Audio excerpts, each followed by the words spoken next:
Ya, Assalamualaikum warahmatullahi wabarakatuh, teman-teman. Selamat pagi.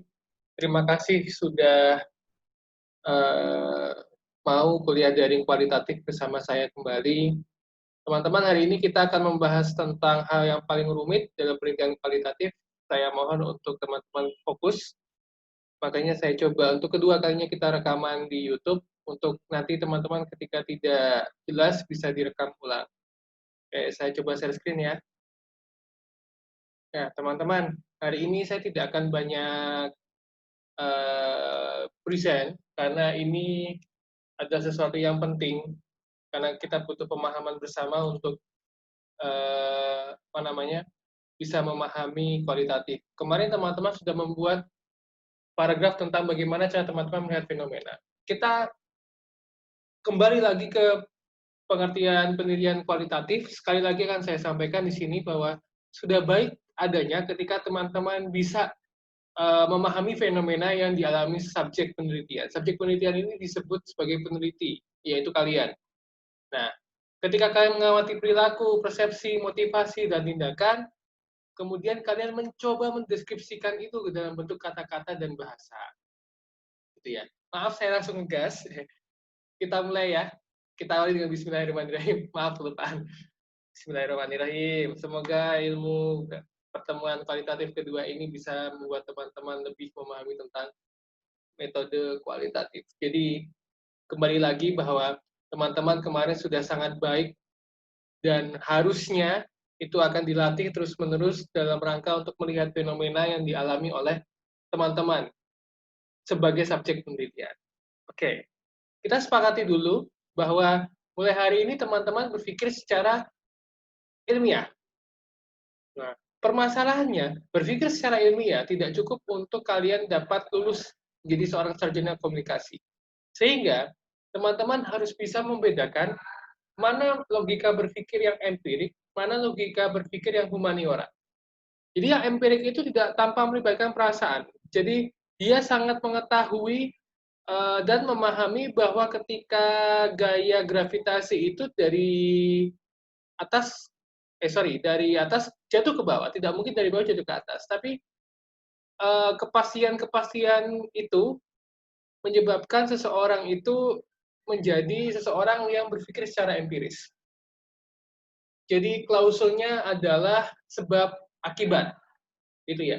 Biasanya logika berpikir empiris ini dilekatkan dengan mahasiswa-mahasiswa yang mengambil ilmu pasti. Makanya ketika lulusan dokter gigi, kemudian dokter umum, kemudian mungkin di Unisa ada perawatan anestesi, fisioterapi, kebidanan dan sebagainya, itu logika berpikirnya ada empiris. Karena ada prosedur yang harus dijalani ketika ada sebuah kasus atau sebuah fenomena tadi. Kita sebutkan fenomena ya. Nah, sedangkan teman-teman yang belajar ilmu komunikasi, lebih tepatnya cara berpikirnya adalah humanis atau humaniora. Jadi tetap menggunakan logika sains, tetapi memberi tempat seluas-luasnya kepada perasaan. Makanya ada penalaran induktif dan penalaran deduktif. Berpikir khusus ke umum, penalarannya, atau umum ke khusus deduktif. Nah, jadi kriteria-kriteria kebenaran ini tidak hanya serta-merta sebab akibat, tapi bisa berubah menjadi akibat sebab. Makanya, pengetahuan humaniora disebut pengetahuan yang lebih manusiawi. Dari logika berpikir ini, kita dapat simpulkan bahwa teman-teman yang belajar ilmu komunikasi termasuk dalam ilmu yang sifatnya lebih kepada ilmu sosial. Karena ibu dari ilmu komunikasi adalah sosiologi. Nah, sekarang permasalahannya adalah kemarin kita sudah singgung ada namanya positivism dan post-positivism. Ya kan? Jadi positivism dan post-positivism itu sudah dibahas di pertemuan selanjutnya. Kita akan lebih menukik lagi, saya hadirkan dua paradigma lagi, yaitu paradigma berpikir kritis dan konstruktif. Ya, jadi setidaknya ketika belajar keilmuan sosial maupun ilmu komunikasi sebagai sub dari ilmu sosial tersebut, akan ada empat paradigma yang dia melatar belakangi bagaimana seorang mahasiswa komunikasi itu akan melakukan penelitian kualitatif maupun kuantitatif. Tentunya pada pertemuan kedua ini sangat bebas ketika nanti video ini direkam, diupload ke YouTube, ada yang berkomentar untuk meluruskan, saya sangat-sangatlah suka untuk berdiskusi panjang, karena postingan ini adalah postingan akademis, jadi sifatnya adalah diskusi untuk pembelajaran. Nah, makanya teman-teman, kembali lagi, ketika ada paradigma penelitian ilmu komunikasi yang positivism, post-positivism, kritis, dan konstruk, itu banyak dimensinya. Dimensinya adalah ada ontologi, ada epistemologi, ada aksiologi, dan ada metodologi. Nah, keempat para dimensi ini, menurut Burrell dan Morgan, merupakan ilmu sosial dikonseptualisasikan dengan 4 asumsi. Jadi ini asumsinya. Ketika teman-teman ingin berpikir ilmiah, paradigmanya ketemu dulu nih. Oh, saya mau ke positivism dan post-positivism. Tapi dalam keilmuan komunikasi biasanya akan ada 2 paradigma baru, yaitu kritis dan konstruktif. Keempat paradigma ini punya dimensi. Pertama, ontologi. Biasanya disebut sebagai what it is. Artinya, ontologi itu belajar tentang bagaimana manusia berpikir untuk objek apa yang diteliti. Ontologi. Nah, kebetulan dalam keilmuan komunikasi, objeknya adalah human communication. Ini saya ambil dari bukunya Campbell, Communication Work. Dia bilang bahwa objek komunikasi adalah human communication. Berarti ketika teman-teman mengambil penelitian kualitatif dan mencoba berpikir secara ilmiah, objeknya pasti tentang human communication. Human communication tidak terbatas pada human to human, tapi bisa human to media, bisa juga human to mass atau human to many, atau biasa disebut sebagai komunikasi massa. Jangan lupakan tingkatan komunikasi interpersonal, intrapersonal, komunikasi organisasi, sampai dengan komunikasi massa. Itu ontologi. Epistemologi. Jadi dia merupakan growth of knowledge. Jadi bagaimana untuk mendapatkan itu? Setelah kita berpikir secara ontologi, apakah itu? Kalau objeknya adalah human communication, kita beralih ke epistemologi. Epistemologi belajar tentang bagaimana cara mendapatkan itu. Cara ilmu komunikasi memperoleh kebenaran ilmiah atau ground of knowledge. Biasanya di sini adalah ketika seseorang melihat fenomena dan objeknya itu merupakan objek komunikasi, yaitu human communication, epistemologinya adalah bagaimana cara objek itu untuk diteliti. Ya, how to get it? Apakah dengan disinilah muncul teori-teori communication. Ketika contoh ya, ontologinya adalah human communication. Oke, human to human. Kemudian epistemologi, bagaimana caranya ketika saya ingin berkomunikasi dengan manusia lainnya, itu ilmu apa yang harus saya katakan ketika saya ingin berbicara. Makanya terbitlah di sini adalah who says what, in which channel, and what the effect. Ada teori dari Laswell muncul ketika dia melihat objeknya. Intinya saya bilang seperti itu. Nah, ketika sudah clear dengan ontologi, clear dengan epistemologi, how to get it, kemudian aksiologi, diambil dari bahasa Yunani, aksio, artinya asas kegunaan ilmu. Nah, what for? Gitu ya. Untuk apa? Ketika tadi human communication sebagai ontologi, kemudian how to get it, oh ternyata ada 5 unsur dari Laswell untuk mempelajari objek, yaitu human communication. Ada komunikator, komunikan, media, kemudian feedback, lalu channel yang digunakan. Ketika itu clear 5 unsurnya untuk membangun how to get it, maka what for-nya apa? What for-nya pasti nilainya untuk sosial. Ada value di situ, ada norma-norma yang ada di aksiologi. Makanya ketika teman-teman sudah mempelajari tentang human communication, kemudian sebagai contoh tadi Laswell sudah hadir 5 unsurnya, what for-nya ini untuk apa? Tentunya tidak sekedar untuk bagaimana cara orang berkomunikasi dengan orang lainnya, tapi itu sebagai sebuah patron, apa itu yang disebut sebagai ilmu komunikasi. What for-nya apa? Menandakan di sini bahwa ilmu komunikasi adalah proses. Nah, karena ini dimensi penelitian komunikasi yang lama, kalau dalam buku-buku bacaan, maka lahirlah metodologi. Metodologi ini adalah asumsi-asumsi bagaimana cara menyelidiki dan mendapatkan pengetahuan. Jadi ketika sudah mengetahui bahwa ontologinya apa, epistemologinya apa, aksiologinya apa, dicontohkan dengan teori Laswell tadi, ketika sudah tahu bahwa komunikasi adalah proses yang melibatkan 5 unsur antara komunikator, komunikan, media, saluran, kemudian feedback, maka how to do something-nya apa? Metodenya bagaimana? Lahirlah tadi jenis-jenis komunikasi. Ada komunikasi intrapersonal, interpersonal, komunikasi organisasi, komunikasi massa. Itu adalah how to do something dari objek yang tadi kita teliti. Nah, apa hubungannya dengan penelitian kualitatif? Penelitian kualitatif di sini adalah bagaimana cara berpikir teman-teman clear dari ontologi, epistemologi, sampai metodologinya. Jangan sampai kemarin yang sudah teman-teman tulis 2 paragraf sebagai tugas kita, itu bukan masalah komunikasi. That's a big problem for you guys. Truly. Jadi ketika teman-teman ingin mengambil penelitian kualitatif sebagai pendekatannya, kalian harus clear cara berpikir dulu, sebagai berpikir ilmiah tadi itu. Kalian harus tentukan what is-nya itu apa, ontologinya apa, epistemologinya apa, aksiologinya apa, metodologinya bagaimana.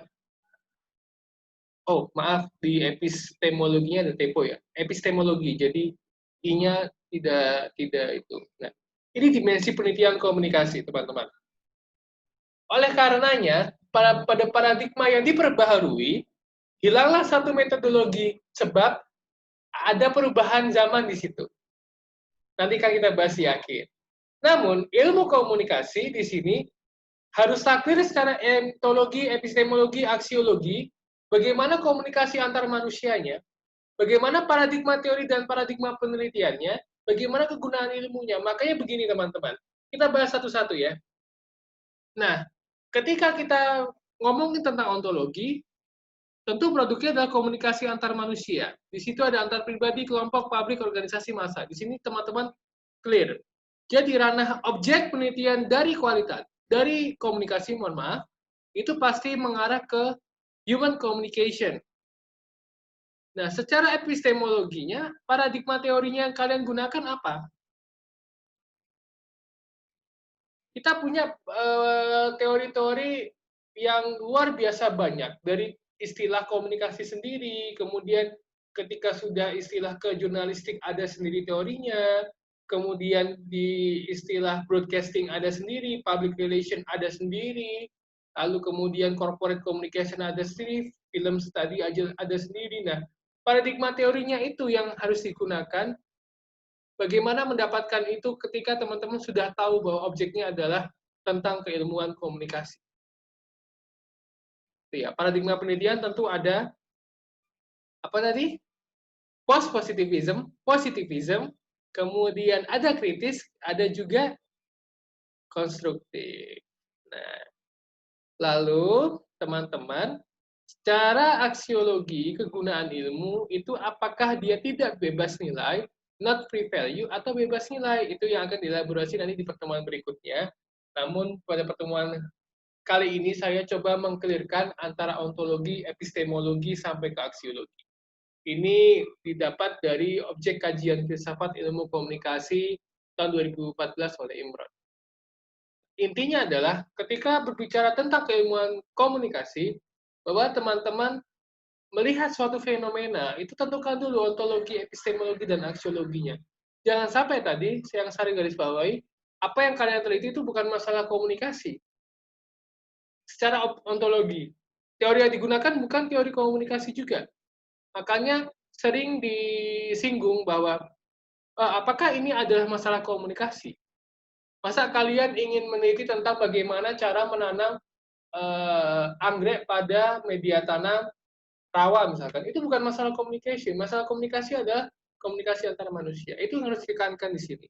Begini ya teman-teman ya. Semoga tidak ada pertanyaan. Nah, yang post positivism dan positivism kemarin sudah. Saya akan fokus ke dua paradigma tambahan, yaitu konstruktivis sama kritis. Kita bedah satu-satu. Pertama, secara filsafat epistemologi. Ya. Jadi, teman-teman, di sini kita baca dulu, kalau misalnya dia konstruktivisme, maka dia lebih ke transaksional atau subjektif.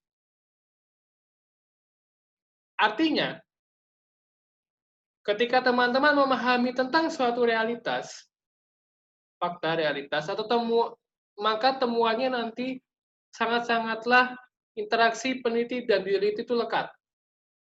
Jadi produk keluaran penelitian itu peneliti dengan yang diliti itu ada interaksi. Lalu untuk paradigma kritis, hubungan antara peneliti dengan realitas yang diteliti selalu dijembatani oleh nilai-nilai tertentu. Jadi value mediated finding. Jadi ada nilai-nilai ketika kalian meneliti itu, teman-teman ada value medianya. Oke. Kemudian secara ontologi, kalau kritis itu historialism. Jadi paradigma kritis itu realitasnya nanti virtual reality, jadi merupakan realitas semu yang telah terbentuk oleh proses sejarah dan kekuatan-kekuatan sosial, budaya, dan ekonomi politik. Itu kritis. Konstruktivisme itu relatif, berlaku sesuai konteks spesifik yang dinilai relevan oleh pelaku sosial. Ini ya. Oke, kita ke epistemologi dulu. Ketika kita ngomongin paradigma penelitian kritis, maka teman-teman, adanya value mediated finding. Intinya ketika kalian meneliti secara kritis, misalkan sebuah film, karena penelitian terakhir saya mengenai film itu kan dulunya sebagai hiburan saja gitu. Ya kan? Tapi ketika kalian meneliti secara kritis, ada value di dalamnya yang menyebabkan sebuah produk film yang ontologinya adalah historical realism. Film tidak dibuat berdasarkan potret awangan sutradara ya, atau sutradara mengawang-awang atau apa. Pasti akan ada riset di sana secara historis. Gitu ya. Misalnya film tentang perang-perangan. Maka ada histori yang dibangun. Oh, ada si baik dan si jahat. Ya kan? Si baik ini kekuatan perangnya atau penggunaan senjatanya itu lebih kecil daripada yang jahat. Itu dibentuk secara historis. Makanya realitasnya adalah semu. Karena ada sosial, budaya, ekonomi, politik. Kemudian ada nilai value mediated finding ketika kalian menggunakan paradigma kritis. Kenapa? Kalian ingin membedah film tersebut untuk dia menjadikan bukan hanya sekedar tontonan, tapi ada tuntunannya. Saya kasih contoh. Apa ada ya ini ya. Pada saat sutradara cowok itu membuat film, laki-laki membuat film, si perempuan ini pasti diartikan dia sebagai pihak yang lemah atau sebagai objek dari sebuah film tersebut. Bukan pelaku utamanya, kecuali dia pada masa-masa ini sudah berubah gitu ya. Tapi tetap saja kalau dia sutradaranya laki-laki, perempuan diartikan sebagai objek. Makanya secara historis dia sudah terbentuk. Oh, perempuan itu objek komersil. Tidak mungkin dia menjadi pelaku utama. Makanya ketika dia di value mediated finding, dia akan mengarah kepada ada realitas yang dibangun gitu loh. Bahwa perempuan itu sangat berfungsi sebagai objek komersil di situ. Ini kritis. Kalau konstruktivisme ketika kalian berpikir secara konstruk, kita lihat ontologinya dulu. Ya, ontologinya dulu di sini kata-katanya adalah realitas merupakan konstruksi sosial kebenaran suatu realitas yang bersifat relatif. Jadi ketika kalian melihat sebuah fenomena tertentu atau fakta atau realitas tertentu, paradigma yang dibangun adalah oh ini merupakan hasil dari sesuatu yang sangat besar di belakangnya. Contoh begini, kalian meneliti tentang media yang concern untuk memberitakan bahwa pemerintah itu tidak baik. Jadi media itu adalah oposisi dari pemerintah. Maka itu sudah ada konstruksi sosial yang sudah dibangun. Jadi pelaku sosialnya relevan. Kenapa relevan? Karena saya katakan tadi, ketika teman-teman mendapatkan penelitian tentang media yang sebagai oposisi pemerintah, dia dia secara konstrak sudah menjadi oposisi against government gitu loh. Makanya secara epistemologinya adalah peneliti pasti akan mewawancarai media tersebut, makanya ada interaksi. Kenapa kamu jadi oposisi? Nah, pola konstruktivisme ini adalah pola yang terbangun ketika teman-teman belajar tentang, oh, ketika ada berita yang menyudutkan pemerintah, dia pasti sudah dibangun panjang. Gitu ya. Lalu secara aksiologi, mohon maaf ada suara, karena masih mataf. Secara aksiologi, tadi yang konstruktivisme yang sebelah kiri, yang kritis sebelah kanan ya. Nah, jadi teman-teman, tujuan penelitian dari yang kritis itu adalah kritik sosial, kemudian transformasi terhadap sesuatu, kemudian emansipasi dan social empowerment. Nah, penelitian-penelitian kritis ini sangatlah diminati oleh bidang ilmu komunikasi karena base-nya adalah program atau masalah yang selalu menjadi permasalahan pada organisasi atau perusahaan tertentu. Lalu, kalau yang konstruktivisme, tujuan penelitiannya adalah merekonstruksi realitas sosial secara dialektis. Antara peneliti dengan pelaku sosial yang diteliti. Nah, contohnya ketika kalian meneliti media tadi itu, ketika kalian wawancara dengan pelaku media itu, menanyakan kenapa kamu berubah menjadi oposisi, itu menandakan bahwa adanya nilai etika dan pilihan moral yang merupakan tidak terpisahkan dari penelitian tersebut. Jadi ada interaksi di dalamnya. Saya mohon maaf banget, rekaman ini kalau kalian dengar suara musik, nanti bilang saja karena di ruang sebelah sedang ada mataf dan harusnya sudah selesai, tapi saya tidak tahu kenapa masih lanjut, mungkin ada panitia yang masih di sana gitu ya. Jadi mohon dimaklumi kalau tidak tidak mengganggu, suara saya masih terdengar. Mohon teman-teman nanti bisa chat gitu. Tapi kita teruskan saja, kita running teruskan saja. Terakhir di metodologi, kalau kita highlight spotlight di kriteria kualitas penelitiannya. Nah, kemudian ketika konstruktivisme itu secara metodologi, dia kalau dia ke kualitatif ya ini ya, itu adanya participan observation. Biasanya dia menggunakan FGD. Kenapa? Karena harus ada interaksi, gitu ya. Jadi dialektis itu adalah interaksi bagaimana teman-teman bisa mengukur kenapa kok media tersebut sebagai oposisi pemerintah tadi itu. Kamu harus wawancara kepada pemilik media itu. Teman-teman harus wawancara kepada pemilik media itu sehingga adanya observasi partisipan. Biasanya menggunakan focus group discussion. Makanya ada autentiknya dan ada reflektifnya. Kenapa? Ketika menggunakan metodologi untuk konstruktivisme, para pelaku sosial di sini harus ada refleksi otentik. Maksudnya otentik adalah kehadiran peneliti dengan yang diteliti itu interaksinya memang benar-benar berjalan. Seperti kita sekarang. Kita tidak otentik. Kenapa? Karena saya presentasi satu arah, kemudian teman-teman belajar di room yang terpisah nanti. Oleh karenanya, kalau kalian berpikir secara kritis, beda dengan konstruk tadi. Secara kritis, dia sangat-sangat memperhatikan konteks histori, sosial, budaya, ekonomi, dan politik.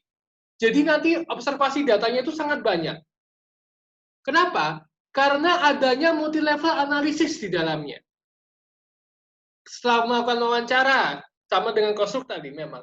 Ada triangulasi data kan, wawancara, kemudian observasi, kemudian kajian pustaka.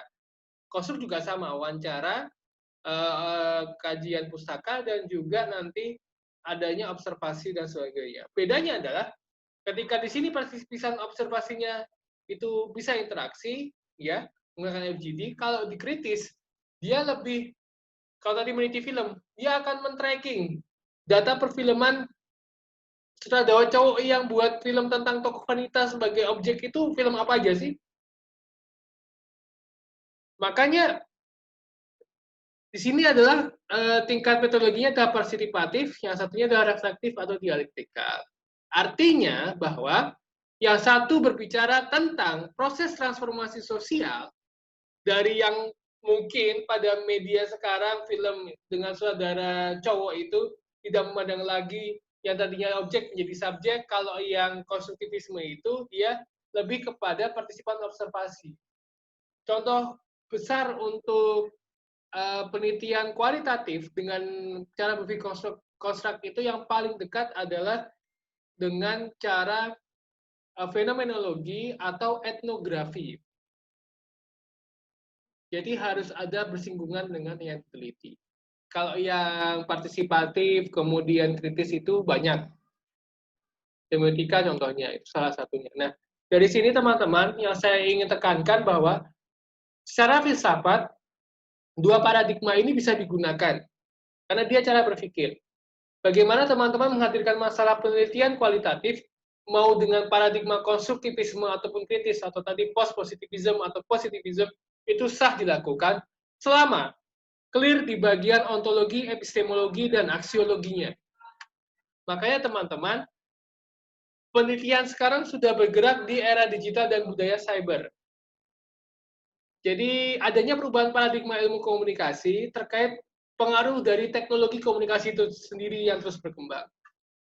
Jadi Pak Presiden Jokowi pada saat pendirian Fakultas Media Sosial dan di seminar di Universitas para Madinah 2017, 3 tahun yang lalu, keberadaan secara ontologis ruang virtual itu semakin penting dan menjadikan media saluran komunikasi yang dominan digunakan. Artinya, media saluran komunikasi ini akan berubah seiring perkembangan teknologi komunikasi. Yang kita lakukan ini adalah sebuah budaya cyber. Kenapa? Karena hampir mayoritas semua perkuliahan itu menggunakan daring. Jadi eranya sudah digital. Oleh karenanya, dalam Mulyana 2000, penerapan teknologi baru dalam tingkat tradisional menyatakan bahwa human communication dari antar pribadi, kelompok, organisasi, massa publik itu bentuk tradisionalnya tatap muka, kemudian surat kabar, majalah, buku, berubah. Ini tahun 2000 loh, berarti 10 tahun yang lalu. At least ketika penerapan teknologi ini sudah banyak jauh berkembang, telepon, hubungan kelompok pribadi, surat elektronik, voicegram, conference, telekomunikasi komputer, dan sebagainya. Ini sudah diramalkan tahun 2000, 10 tahun yang lalu. Bagaimana dengan keadaan sekarang? Artinya, ranah penelitian kualitatif dengan masalah-masalah komunikasi itu sangat-sangatlah kompleks. Jika kalian melihat secara ontologinya. Kenapa? Karena adanya penerapan teknologi di sana. Clear di sini bahwa sekarang ruang-ruang daring bisa dijadikan untuk peneliti. Sederhana. Ketika kalian meneliti tentang kritisnya teman-teman atau konstruknya teman-teman bahwa media daring sebagai media pembelajaran utama pada masa ini, maka secara kritis kalian harus tahu efektivitasnya, cara menggunakannya, kegagapannya, bahkan sampai kepada fungsi atau inovasi yang ada dalam media tersebut. Jadi, teman-teman, yang ingin saya tekankan di pertemuan kedua penelitian kualitatif komunikasi UNISA, mohon maaf banyak noise-nya, itu juga termasuk salah satu penelitian untuk pembelajaran daring ya, luar biasa. Nah, kalian tidak perlu takut untuk apakah ini masalah komunikasi atau bukan, selama kalian memandang sebuah masalah itu adalah produk dari komunikasi itu sendiri, yaitu human communication. Nah, jadi sekarang, teman-teman, sudah ada yang namanya trending topic, viral, kemudian adanya netizen, itu tidak ada di media 90-an. Makanya, perpaduan paradigma positivistik, konstruktif, dan kritis terjadi dalam penelitian ini adalah pengamatan di ruang virtual atau dunia maya juga. Fasilitasi oleh media baru itu tadi. Setiap orang kan sekarang bisa berbicara, bisa like, bisa share, kemudian bisa memberikan komentar, atau seterusnya. Nah, kalau misalnya 3 paradigma saja, positivistik, konstruktif, kritis, itu dalam penelitian, pengamatan ruang virtual, kemudian penggunaan media baru, berjalan, ya bahkan film sekarang sudah tidak di bioskop, ya sudah ada seperti, mohon maaf sebut yang terbaru mungkin dari Disney, kemudian ada juga dari platform-platform media lainnya itu film, kemudian perusahaan sekarang juga secara branding juga sudah melalui media sosial. Menarik. Oleh karenanya teman-teman, ketika teman-teman melakukan penelitian, jangan lupa unsur yang paling baru. Masalah tersebut haruslah masalah yang baru. Memunculkan kebaruan dari penelitian-penelitian yang lama. Nah, makanya logika dasarnya adalah kita bahas yang kualitatif ya, yaitu grounded induktif dari khusus ke umum. Jadi ada keterkaitan antara gejala, kemudian ada gejala yang menonjol, lalu makna dari gejala tersebut, pendeskripsiannya utuh, sampai uraiannya tebal. Kenapa? Karena data yang diambil itu juga cukup tebal. Nah, udah selesai. Alhamdulillah. Nah, statement terakhir dari saya, kita kembali ke slide sebelumnya. Bedakan antara kuantitatif dan kualitatif. Nah, kenapa saya tulis di sebelah kiri, pojok kiri kosakata? Sebab biasanya kuantitatif itu ada hubungan pengaruh tingkat signifikasi, kekuatan, efektivitas, dan uraiannya padat untuk hipotesis, diterima atau ditolak. Itu kuantitatif, metodenya survei. Tapi kalau kualitatif, dia lebih grounded. Dari fenomena yang kecil saja, kalian itu bisa menguraikan dengan tebal. Tadi saya singgung, sebelum kita akhiri, saya singgung bahwa sekarang perusahaan sedang membranding diri sendiri di tengah pandemi. Kalian mau tahu nggak, perusahaan mana saja yang sudah membranding atau mengadaptasi diri dengan pandemi ini? Perusahaan yang mengadaptasi atau bersahabat dengan pandemi, itu selalu mengeluarkan produk di bidang kesehatan. Oke? Jadi, teman-teman, haruslah sadar bahwa ketika produk itu sudah mengarah ke kesehatan, maka walaupun dia jualannya jasa ataupun barang yang tidak hubungannya dengan kesehatan, itu sebuah gejala yang menonjol. Makanya deskripsinya haruslah utuh dan kemudian memperoleh gambaran yang lengkap. Itu ya. Jadi teman-teman, closing statement kedua dari saya adalah setelah ini kita ke e-learning, saya akan lihat bagaimana teman-teman melihat fenomena komunikasi. Tentunya kalian harus mencari data, apa itu komunikasi dan bagaimana masalah itu dikomunikasikan. Bahasanya Andiko. Yang jelas, fenomena tersebut haruslah bisa mewakili produk dari ontologi tadi. Saya highlight, dari ontologi tadi adalah human communication. Kemudian dari epistemologinya adalah tentang teori-teori tentang komunikasi. Lalu secara aksiologi, dia haruslah memperoleh nilai visual. Kita ketemu di e-learning. Terima kasih teman-teman. Mohon maaf atas gangguan yang terjadi. Akhir kata saya akhiri dengan kata-kata alhamdulillah. Alhamdulillah.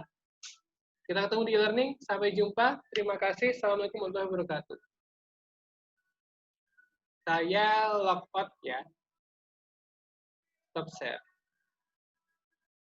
Oke, thank you teman-teman. Assalamualaikum warahmatullahi wabarakatuh.